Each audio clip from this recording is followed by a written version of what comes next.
ಯಾವಾಗಲೂ ನಾಯಿ ಹಿಡ್ಕೊಂಡೇ ಹೋಗ್ತಾ ಇರೋನು ಹಿಡ್ಕಡೆ ಬರ್ತಿರೋನು. ನಮ್ಮ ತೋಟಕ್ಕೆ ಕರ್ಕೊಂಡು ಹೋಗೋದು ಬರ್ತಿರೋ ವಾಕ್ ಮಾಡ್ಕೊಂಡು ಬರ್ತಿದ್ರು, ಡೈಲಿ ವಾಕ್ ಮಾಡ್ಕೊಂಡು ಹೋಗೋರು. ಅವರು ಅಷ್ಟು ಚೆನ್ನಾಗಿ ನೋಡ್ಕೊತಾರೆ ನಾಯಿನ. ಮತ್ತು ನಮಸ್ಕಾರ ವೀಕ್ಷಕರೇ, ನಾನು ನಿಮ್ಮ ರಾಕೇಶ್ ಅರುಂಡಿ. ನಿಮ್ಗೆಲ್ರಿಗೂ ಗೊತ್ತಿರ್ಬೋದು ಈ ಪ್ರಾಣಿಗಳು ಮತ್ತು ಮನುಷ್ಯನ ನಡುವಿನ ಅವಿನಾಭಾವ ಸಂಬಂಧ ಹೇಗಿರುತ್ತೆ ಅಂತ. ಆ ಸಂಬಂಧ ಗಟ್ಟಿಯಾಗಿಬಿಟ್ರೆ ಅದನ್ನು ಬಿಟ್ಟು ಹೋಗಲಿಕ್ಕೆ ಆಗೋದಿಲ್ಲ.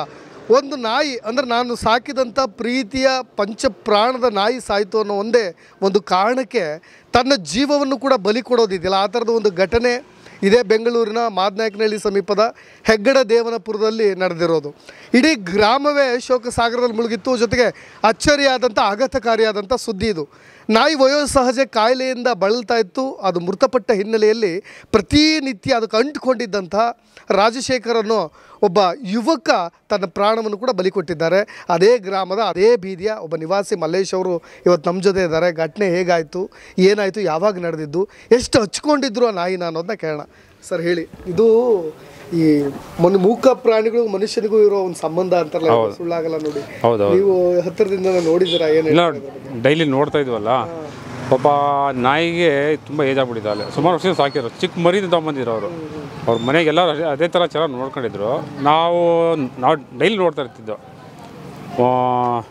ಎಷ್ಟು ಕೇರ್ ಮಾಡಿದ್ರೆ ಮಗು ಥರ ಕೇರ್ ಮಾಡಿದ್ದ ಹುಡುಗ. ಅಷ್ಟು ನಾವು ನೋಡ್ದಾಗಿದ್ದ. ನಾನು ಏಜ್ ಆದಾಗಿದೆ, ಪಾಪ ನಡೆಯೋಕೆ ಆಗ್ತಾ ಇರಲಿಲ್ಲ. ಅದಕ್ಕೆ ಡ್ರೆಸ್ಸಿಂಗ್ ಮಾಡ್ತೀವಿ. ಅವ್ರು ಎತ್ಕೊಂಡು ಹೋಗೋನು, ಎತ್ಕೊಂಡ್ಬರ್ತಿದ್ದ, ನಾವು ನೋಡ್ತಿದ್ದೋ. ಈಗ ಅಪ್ಪ ಅಮ್ಮ ಸತ್ರನೂ ಸಾಯಲ್ಲ ಅಂಥವ್ರು ಪಾಪ ನಾಯಿಗೆ ಸತ್ತೋದ ಅಂದ್ಬಿಟ್ಟು ಅದೇ ಚೈನ್ಗೆ ಹಾಕೊಂಡ್ಬಿಟ್ಟಿದ್ದಾನೆ. ನಾವು ನೈಟೆಲ್ಲ ನೋಡ್ಕೊಂಡಿದ್ದ ಎಲ್ಲ, ಅವಾಗೇನು ಇರಲಿಲ್ಲ. 2 ಗಂಟೆವರೆಗೂ ನಮ್ಮ ಹುಡುಗರಲ್ಲಿ ಎಲ್ಲ ಇದ್ದರು. ಇಲ್ಲೇ ಹಿಂಗೆ ಓಡಾಡ್ತಾಯಿದ್ರು, ತೋಟ ಇದೆ, ಹಿಂಗೆ ಹೋಗಿ ಬರ್ತಾಯಿದ್ದಾಗ. ಆಮೇಲೆ 5 ಗಂಟೆ ಮೇಲೆ ಯಾರೋ ಮನೆ ಬಾಡಿಗೆ ಇರೋನು ಆಚೆ ಹೋಗಿ ಗಾಡಿ ತೆಗಿಯೋಕೆ ಹೋಗಿದ್ದಾನೆ. ಅಲ್ಲಿ ಎದುರುಗಡೆ ಅವಾಗ ಅವ್ನು ನೋಡಿ ಅವ್ರಿಗೆ ಇನ್ಫಾರ್ಮ್ ಮಾಡಿ ಹೇಳಿದ್ದೆ. ಅವಾಗ ಅಷ್ಟು ಅದು ಬೋನ್ಸಿ ಅಂತ ಗಾಡಿ ಮೇಲೂ ಹಾಕ್ಸ್ಬಿಟ್ಟಿದ್ದಾನೆ. ಅಷ್ಟು ಹುಚ್ಚು ಅವನಿಗೆ ನಾಯಿ ಕಂಡ್ರೆ. ಆ ಗಾಡಿ ಮೇಲೆ ಬೋನ್ಸಿ ಅಂತ ಬೊಲಾರೋ ಜೀಪ್ ಇದೆ, ಆ ಜೀಪ್ ಮೇಲೆ ಅವನ ಹೆಸರು ಹಾಕ್ಸ್ಕೊಂಡ್ಬಿಟ್ಟಿದ್ದಾನೆ. ನಾಯಿ ಹೆಸರು ಹಾಕ್ಕೊಂಡಿದ್ದಾನೆ. ಸಖತ್ ಕೇರ್ ಮಾಡಿದ್ದ. ಬಟ್ ಅದು ಅವ್ನು ಹೇಳಿದ ಮತ್ತೆ ಹಂಗೆ ಕೇಳ್ತಿತ್ತು. ಜರ್ಮನ್ ಸಫಾರ್ಡ್ ಅದು. ನಾವು ನೋಡಿದ್ರೆ ತುಂಬ ಚಿಕ್ಕ ಮರಿ ತಂದಿದ್ದು, ಸಖತ್ತಾಗಿ ಸಾಕಿದ್ರು. ಇಲ್ಲೆಲ್ಲ ಅಂಗಡಿಯವ್ರನ್ನೆಲ್ಲ ಕೇಳ್ತಾ ಇದ್ನಲ್ಲ, ಬರ್ತಿದ್ರು, ಯಾರ ಜೊತೆಗೂ ಅಷ್ಟು ಹೆಚ್ಚಾಗಿ ಮಾತಾಡ್ತಿರ್ಲಿಲ್ಲ. ನಾಯಿ ಜೊತೆಗೆ ಅವ್ರ ನಂಟು ಜಾಸ್ತಿ ಇತ್ತು. ಜನಗಳನ್ನ ಯಾರು ಜಾಸ್ತಿ ಅಷ್ಟೊಂದು ಮಾತಾಡ್ತಿರ್ಲಿಲ್ಲ. ನಾಯಿ 24 ಗಂಟೆ ನಾಯಿ ಜೊತೆಗೆ ಇದು ಮಾಡ್ತಿದ್ದು ಅವರು. ಅಷ್ಟು ಚೆನ್ನಾಗಿ ಇದು ಮಾಡಿದ್ರು. ನಾಯಿ ಹೆಂಗಾಯ್ತು ಈ ಘಟನೆ? ಎಷ್ಟೊತ್ತಿಗೆ ಅವರು ಈ ಥರ ನಿರ್ಧಾರ ತಗೊಂಡ್ಕೊಂಡು? ಯಾಕೆಂದರೆ ನಾಯಿಗೆ ಕಟ್ತಾ ಇದ್ದಂಥ ಚೈನಲ್ಲೇ ಇವರು ತಮ್ಮ ಪ್ರಾಣವನ್ನು ಬಲಿ ಕೊಡೋದಿದೆಯಲ್ಲ ನೋಡ್ರಿ. ಆ ನಂಟು, ಆ ಸೆಳೆತ ಅವ್ರಿಗೆ ಎಷ್ಟು ಕಾಡಿರ್ಬೋದು ಅಗಾಧವಾಗಿ ಅಂತ. ಅವರು ಹೌದು, ನಮ್ಗೆ ಗೊತ್ತಿಲ್ಲ. ಅವರು ನಾಯಿ ತಿರೋದಾಗ ಅವ್ರು ಲ್ಯಾಂಡಿಗೆ ತೊಗೊಂಡೋಗಿ ಮಣ್ಣು ಮಾಡಿ ಬಂದಿದ್ದಾರೆ. ಬಂದು ಅವ್ರ ಮನೆಗೆ ಫೋನ್ ಮಾಡಿದ್ದಾರೆ, ನಾನು ಲೇಟಾಗಿ ಬರ್ತೀನಿ, ನಿಮ್ಮ ಮನೆ ಕಡೆ ಅಂತ ಹೇಳಿ. ಆಮೇಲೆ ಹೋಗಿ ನೈಟಲ್ಲಿ ಆ ಚೈನು ಬೆಲ್ಟ್ ತೊಗೊಂಬಂದು ಅದರಲ್ಲಿ ಹಾಕೊಂಬಿಟ್ಟು ಇದು ಮಾಡ್ಕೊಂಡು ಮನೆ ಆಚೆಗಡೆ ಈ ಥರ ಗ್ರಿಲ್ ಇರುತ್ತಲ್ಲ, ಆ ಗ್ರಿಲ್ಲಲ್ಲಿ ಕಾಂಪೌಂಡ್ ಮೇಲೆ ಹತ್ತಿ ಹಾಕೊಂಡ್ಬಿಟ್ಟಿದ್ದಾರೆ. ಅದು ನಮ್ಗೆ 5 ಗಂಟೆ ನೋಡಿದ್ದು ನಾವು, ಬೆಳಗ್ಗೆ 5 ಗಂಟೆಲಿ ಅವರು ಸೌಂಡ್ ಮಾಡಿದ್ರು. ಅವಾಗ ಗೊತ್ತಾಗಿತ್ತು. ಅವಾಗಿದ್ದು ನಾವು ಆಚೆ ಹೋಗಿ ನೋಡ್ಕೊಂಬಂದಿದ್ದು. ಅಷ್ಟು ಇದಾಗಿ ಮಾಡಿದ್ದಾರೆ ನೋಡಿ. ತುಂಬ ಕೇರ್ ಮಾಡ್ತಿದ್ದೆ ನಾವು ನೋಡಿದೆ. ಈ ಥರದ ಘಟನೆ ಸಂಬಂಧಪಟ್ಟಾಗಿಲ್ಲ, ಎಲ್ಲರೂ ಬಂದಿರ್ತಾರೆ, ಅವ್ರ ಫ್ರೆಂಡ್ಸ್ಗಳು, ಅವರು ಬಂದು ಬೆಳಗದವರು ಎಷ್ಟು ಮರುಕ ವ್ಯಕ್ತಪಡಿಸ್ತಾ ಇದ್ರು. ಸರ್, ಈ ಥರದ ನಾಯಿಗಳು 10 ತರ್ಬೋದಿತ್ತು ಅಂತ ಇದ್ರ, ಅಥವಾ ಇಲ್ಲ ಅವನಿಗೆ ಅಷ್ಟು ಹಚ್ಕೊಂಡಿದ್ದ ಅದಕ್ಕೆ ಈ ಥರ ಮಾಡ್ಕೊಂಡ ಅಂತ ಹೇಳ್ತಾ ಇದ್ರ? ಏನು ಹೇಳ್ತಾ ಇದ್ರು? ಇಲ್ಲಿ ನಾಯಿ ಅವರು ಬೇರೆ ಸುಮಾರು ಜನ ಹೇಳ್ತಾರೆ, ಅಯ್ಯೋ ನಾಯಿ ಹೋಯ್ತು ಅಂತ ಇವ್ನು ಪ್ರಾಣ ಕಳ್ಕೊಂಡಿದ್ದಾರೆ, ಅದ್ರ ಬದಲು ಇನ್ನೂ ಒಂದು ನಾಯಿ ತಂದು ಸಾಕೊಂಬೋದಾಗಿತ್ತು. ನಾಯಿಗೋಸ್ಕರ ಪ್ರಾಣ ಕಳ್ಕೊಂಡ್ರೆ ಒಬ್ಬರು ಹೇಳ್ತಾರೆ, ಇಲ್ಲಿ ಚೆನ್ನಾಗಿ ತುಂಬ ಹಚ್ಕೊಂಡ್ಬಿಟ್ಟಿದ್ದ, ನಾಯಿನೇ ಜೀವನ ಅನ್ನೋ ಥರ ಇದು ಮಾಡ್ಕೊಂಡ್ಬಿಟ್ಟಿದ್ದಾವ. ಆ ಥರ ಅದಕ್ಕೋಸ್ಕರ ಅನ್ಸುತ್ತೆ ಅವ್ರನ್ನು ಫುಲ್ ಡಿಪ್ರೆಷನ್ಗೆ ಹೋಗ್ಬಿಟ್ಟಿದ್ದ ಅನ್ಸುತ್ತೆ. ಹೌದನ್ನ ಅಲ್ಲ, ಒಂದು ದಿನ ನೋಡಿ, ಭಾಳ ದಿನ ಆಗಿಲ್ಲ, ಇವತ್ತು ನಾಯಿ ತೀರ್ಕೊಂಡಿದೆ. ಅದಾದ ತಕ್ಷಣಕ್ಕೆ ಅವನಿಗೆ ಆ ಮೋಡಿಂದ ಹೊರಗೆ ಬರಲಿಕ್ಕೆ ಆಗಿಲ್ಲ. ಅದು ಮಧ್ಯಾಹ್ನ ತಿರುವಾಗಿದ್ದು ಊರಲ್ಲೋಗಿ ಮಾಡ್ಕೊಂಬಂದು ನೈಟಲ್ಲೇ ಈ ಥರ ಮಾಡ್ಕೊಂಬಿಟ್ಟಿದ್ದ. ನಾವು ಒಂದು ದಿನವೂ ಇರಲಿಲ್ಲ ನೋಡಿ. ಅವನು ನಾಯಿ ಹೋಯ್ತು ಅಂದ್ಬಿಟ್ಟು ಜೊತೆ ಅವನು ಹಂಗೆ ಇದಾಗ್ಬಿಟ್ಟದೆ ಪಾಪ. ಎಲ್ಲರೂ ಈ ನಾಯಿ ಇಲ್ಲದೆ ಸುಮ್ಮನೆ ಕಾಮನ್ನಾಗೆ ಯಾರ ಜೊತೆಗಾರ ಓಡಾಡೋದು ನೋಡಿದ್ರೆ, ನಾಯಿ ಇಲ್ಲದೆ ಯಾವಾಗ ಇಲ್ಲ ಯಾವಾಗಲೂ ನಾಯಿ ಹಿಡ್ಕೊಂಡೇ ಹೋಗ್ತಾ ಇರೋನು, ಹಿಡ್ಕಡೆ ಬರ್ತಿರೋನು. ನಮ್ಮ ತೋಟಕ್ಕೆ ಕರ್ಕೊಂಡು ಹೋಗೋದು ಬರ್ತಿದ್ರು, ವಾಕ್ ಮಾಡ್ಕೊಂಡು ಬರ್ತಿದ್ರು, ಡೈಲಿ ವಾಕ್ ಮಾಡ್ಕೊಂಡು ಹೋಗೋರು.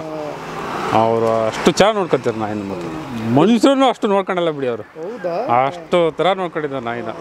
ನಾವು ನೋಡಿದ್ವಿ, ತುಂಬ ಚೆನ್ನಾಗಿ ನೋಡ್ಕೊಳ್ತಿದ್ರು. ಈ ಮಾತು ಕೇಳೋದು ಅಥವಾ ಕರೆದ ತಕ್ಷಣ ಬರೋದು ಅದೆಲ್ಲ ಹೆಂಗಿತ್ತು? ನಾವು ನಮ್ಮ ಮನೆ ಕಿಟಕಿಯಿಂದ ನೋಡ್ತಿದ್ದೆವು.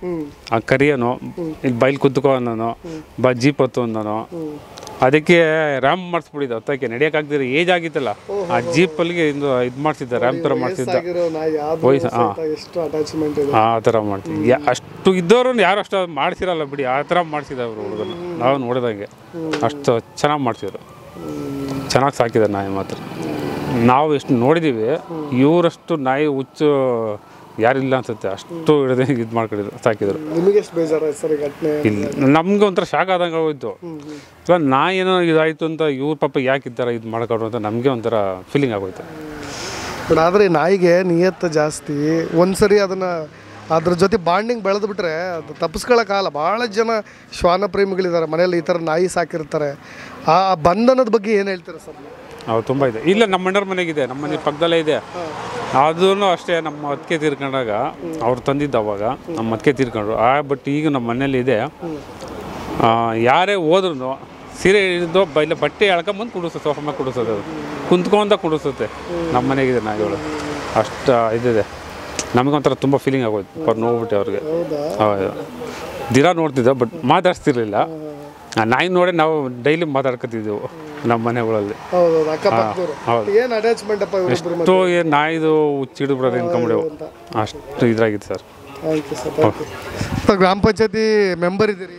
ಹೌದು, ಬಹಳ ಜನ ಇಡೀ ಕರ್ನಾಟಕದಲ್ಲಿ ಒಂದು ಮನ ಕಲ್ಕೋ ಘಟನೆ ಅಂತ ಹೇಳ್ಬೋದು. ಯಾಕೆಂದ್ರೆ ತನ್ನ ಪ್ರೀತಿ ನಾಯಿ ತೀರ್ಕೊಳ್ತು ಅಂತ ತಾನು ಕೂಡ ನೇಣಿಗೆ ಶರಣಾಗಿರೋದು. ಏನು ಹೇಳ್ತಾರೆ ಘಟನೆ ಬಗ್ಗೆ ಸರ್? ವಿಚಾರ ನಮಗೂ ನಿನ್ನೆ ಬೆಳಗ್ಗೆ ಗೊತ್ತಾಯಿತು. ಅವನು ಇದೇ ಊರಲ್ಲಿ ಇಲ್ಲಿ ಸೈಟ್ ತೊಗೊಂಡು ಮನೆ ಕಟ್ಕೊಂಡು ಇಲ್ಲೇ ಇರೋದವರು. ಅವ್ನು ನಾಯಿ ಅಂದರೆ ತುಂಬ ಆಸೆ ಅವನಿಗೆ ಅಂತೆ. ಎನಿ ಟೈಮ್ ನಾಯಿ ಜೊತೆಲೇ ಓಡಾಟ ಮಾಡ್ಕೊಂಡು ಇದ್ದಾನು ಅವನು. ನಾಯಿ ಇಲ್ಲ ಅಂದರೆ ಇರ್ತಿದ್ದೆ ಅಲ್ವಂತೆ.